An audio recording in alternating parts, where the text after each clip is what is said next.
இந்த ஃபேஸ்புக் உள்ள போனாலே நம்ம தனுஷ் தாங்க வராரு. என்ன ஏதுன்னு பார்த்தா கூட நம்ம மிருனால் தக்கூர் அக்காவும் வராங்க. சரி என்னதான் கதைன்னு பார்த்தா 2 பேரும் கல்யாணம் பண்ணிக்க போகிறாங்களாங்க. அதை சம்மந்தப்பட்டு ஒரே மீம்ஸாக போட்டு தாக்கு தாக்குன்னு தாக்குறாங்க. அது என்னென்ன மீம்ஸ்னு பார்க்கலாம்ல, வாங்க பார்க்கலாம். ஃபஸ்ட்டு பார்த்தீங்கன்னா காதல் கசிந்தது, தகவல் வெளியானது.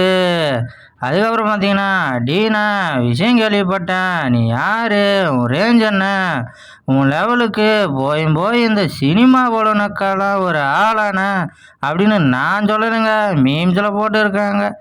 அப்புறம் ஒருத்தனுக்கு ஒரு சந்தேகமா, மிருனால் தகூர் தனுஷை கல்யாணம் பண்ணிக்கிறதால மிருனால் தகூருக்கு சந்தோஷமா, இல்லை தனுஷ் மிருனால் தகூரை கல்யாணம் பண்ணிக்கிறதால தனுஷுக்கு சந்தோஷமா?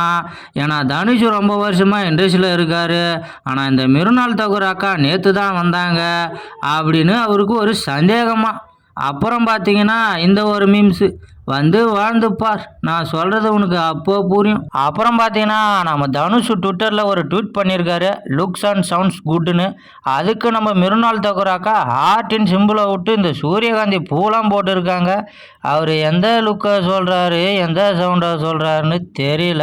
நமக்கு எல்லாம் அமையுது, நமக்கு அமைய மாட்டேக்கு என்ன செய்ய? அப்படி புலம்புறனாலேயோ ஃபீல் பண்ணுறனாலே ஒன்றும் நடக்க போகிறதில்ல. இங்கே பாரு, உனக்கு வாழ்க்கையில் மாற்றம் ஏற்படுத்தணும்னா நீ இறங்கி வேலை பார்க்கணும். ஆளை முழுக்க ட்ரை பண்ணிட்டு தான் இருக்கேன், ஆனா அமையலையே.